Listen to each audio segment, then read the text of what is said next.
London, England, 1930. In a small parlor in a middle-class home, a 28-year-old woman named Gladys Aylward was on her knees scrubbing a doorstep. She was a parlor maid, had been since she was 16, cleaning homes, washing floors, serving tea to families who barely noticed her existence.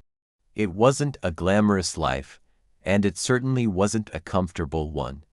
But Gladys had a dream burning so intensely in her chest that she could barely sleep at night. She wanted to go to China, not to visit for a season, but to stay for a lifetime, to serve, to tell people about Jesus in a land she had never seen. But there was a problem, actually, 3 problems that would have stopped anyone else.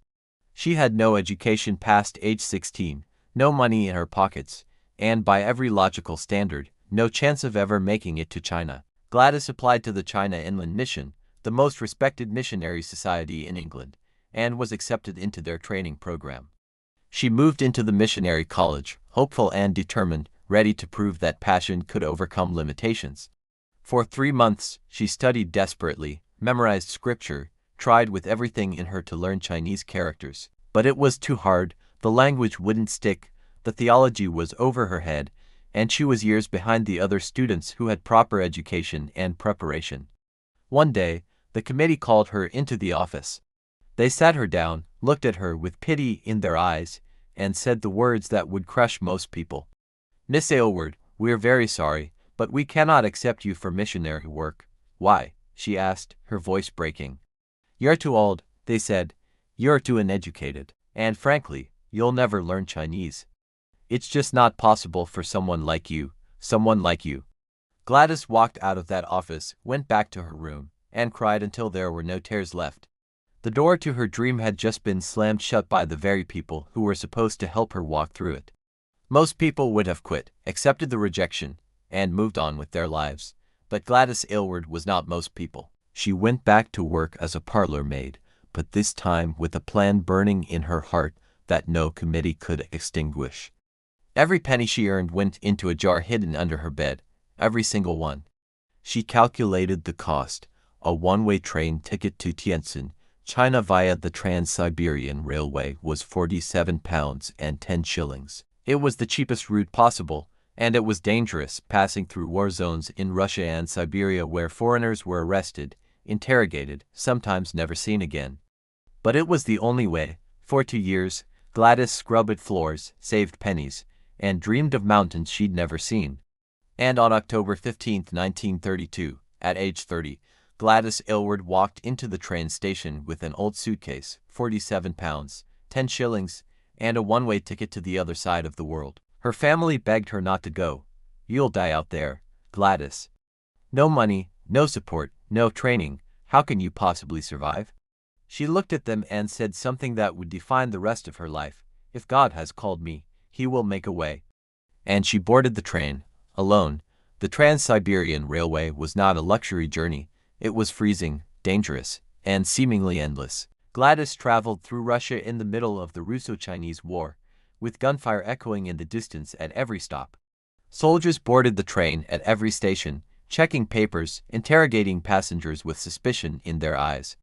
At one stop, Russian authorities looked at her passport and didn't like what they saw. They changed her profession from missionary to machinist and told her she would stay in Russia to help with the revolution, whether she wanted to or not. Gladys didn't speak Russian. She didn't know what to do. So she did the only thing she knew how to do. She prayed.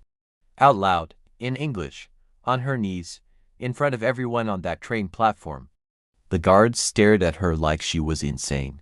And then, for reasons no one could explain, they let her go. The train continued through snow, through darkness, through war-torn landscapes that seemed to stretch on forever. Weeks later, after a journey that had nearly killed her twice, Gladys Aylward arrived in Yangcheng, a remote mountain village in Shanxi Province, China. She had made it, against all odds, with no mission board backing her, no salary waiting for her, no plan beyond the conviction that God had called her to this place. This is just the beginning of Gladys's impossible journey. If you want to hear more stories of courage and faith like this, subscribe to Faith Stories, and let's continue.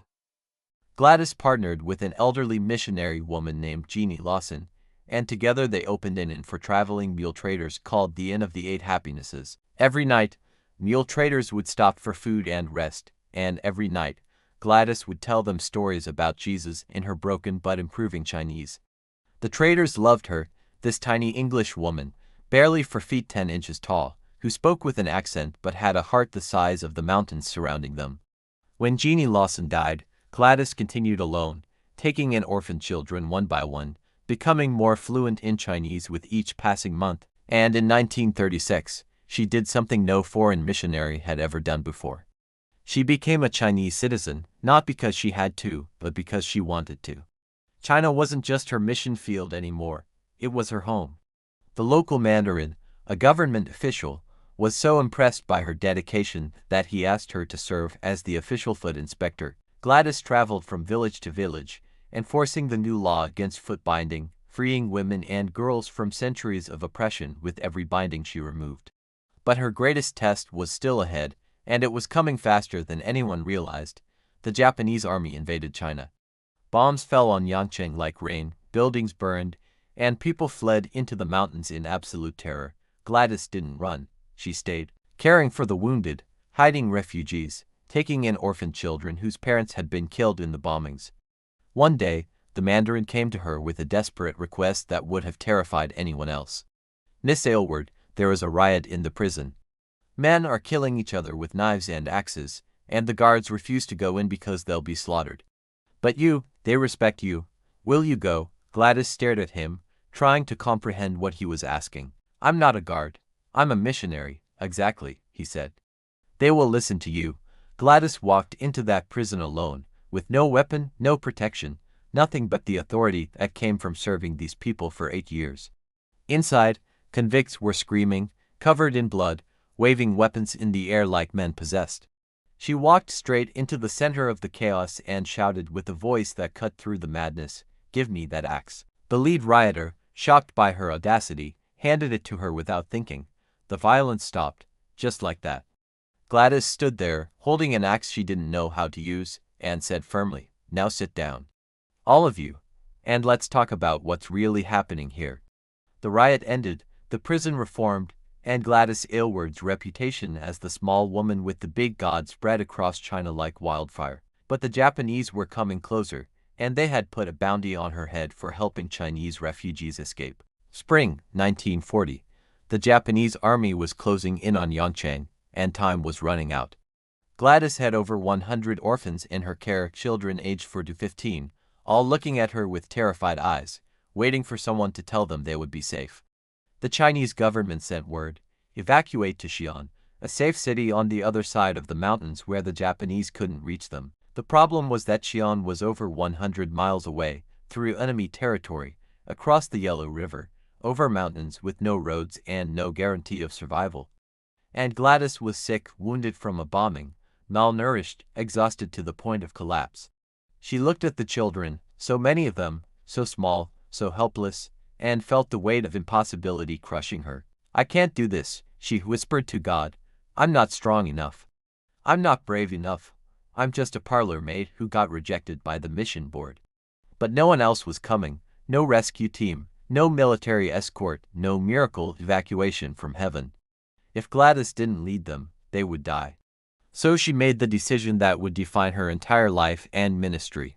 "We're leaving tomorrow. Pack what you can carry. We're walking to Xi'an."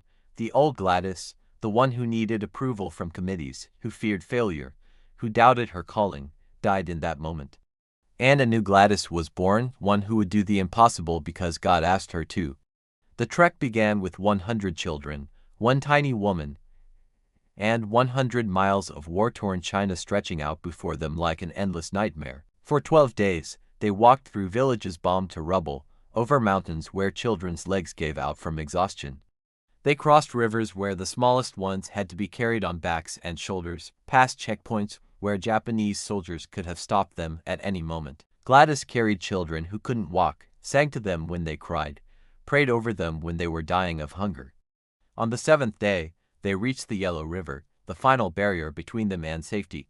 But there were no boats waiting. The Japanese had destroyed them all to prevent refugees from escaping. Gladys stood on the riverbank with 100 exhausted children behind her and realized she had no way across. She had failed, led them to safety only to be trapped at the river's edge with no way forward and no way back. For 2 days, they waited on that riverbank with no food left, no strength left, and no hope visible on the horizon. The children huddled together, some crying, some too weak to cry, all looking at Gladys as if she could perform a miracle they desperately needed.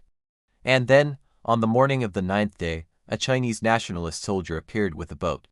"I heard there was a foreign woman with children who needed to cross. Is that you?" Gladys nodded, too exhausted to speak, too grateful to do anything but weep. They crossed the river one boatload at a time, making trip after trip until all 100 children stood safely on the other side. On the other side of the Yellow River, Gladys collapsed. Fever, typhus, pneumonia, starvation, everything her body had endured for 12 days came crashing down at once. For weeks, she was unconscious, delirious, hovering between life and death in a hospital bed she didn't remember arriving at. But when she finally woke up, a Chinese nurse was smiling at her with tears in her eyes. "You made it, Miss Aylward. All 100 children made it. Not one was lost." Gladys Aylward spent the next decade in China, even after the war ended and most foreigners fled. She opened an orphanage, adopted dozens of children herself, continued to preach in villages across Shanxi province. She was no longer the rejected parlor maid from London. She was Aylward, virtuous one, a name given to her by the Chinese people she loved more than her own life. In 1949, when the Communist Revolution forced most foreigners to leave China, Gladys was one of the last to go. She didn't want to leave. China was her home, her children were there.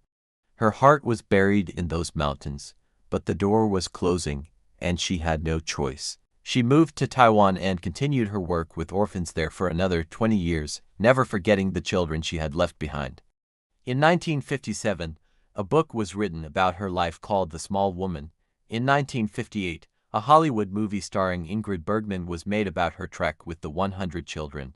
It was called The Inn of the Sixth Happiness. The movie made Gladys Aylward famous worldwide, with her face on posters and her story told in theaters across America and Europe. But Gladys hated the movie, not because it told her story, but because it made her look like a hero when she knew the truth. "I'm not a hero," she said in an interview years later. "I wasn't God's first choice for what I've done for China. I don't know who it was, but I know it must have been a man, a well-educated man with proper training and resources." But God looked down and saw Gladys Aylward, and God said, "Well, she's willing." Gladys Aylward died on January 3, 1970, in Taiwan at the age of 67. At her funeral, hundreds of people came, Chinese refugees she had saved, orphans she had raised, Christians she had led to faith. They didn't mourn a famous missionary or a Hollywood legend. They mourned Aylward, their small woman, their friend. On her grave, there is no grand monument, no towering statue or elaborate memorial, just a simple marker with a quote she loved to say, "God uses the weak things to confound the strong." Today, the Inn of the Eight Happinesses still stands in Yangcheng, China, preserved as a memorial site. Tourists visit from around the world to see the small room where a rejected parlor maid proved that God doesn't call the qualified, He qualifies the called. This is the story of Gladys Aylward, not the story of a woman who had great education or great resources, but the story of a woman who had great faith, and that made all the difference. Maybe you're watching this and thinking, "I'm not qualified. I'm too old. I don't have the education. I don't have the resources or the training or the support." The story of Gladys Aylward says, so what? God didn't ask you to be qualified before He called you. He asked you to be willing. Gladys was a 30-year-old parlor maid with no money, no training, and no support from the very organization designed to send missionaries. But she had something the missionary committee didn't see when they rejected her. She had a God who specializes in the impossible, the same God who parted the Red Sea for Moses, who brought down Goliath with a boy and a stone, who raised Jesus from the dead. That God doesn't need your resume or your credentials or your committee's approval. He needs your yes. Gladys Aylward said yes when no one believed in her, when every door was closed, when logic said it was impossible. And because she did, 100 children lived, thousands heard the gospel, and a nation was changed. This is the story of Gladys Aylward, the small woman with the big God. And her promise to you is this: if God has called you, He will make a way, no matter how impossible it looks, no matter how many doors are closed, no matter how unqualified you feel. God is bigger than the committee that rejected you, bigger than the odds stacked against you, bigger than your fear. All He's waiting for is your yes.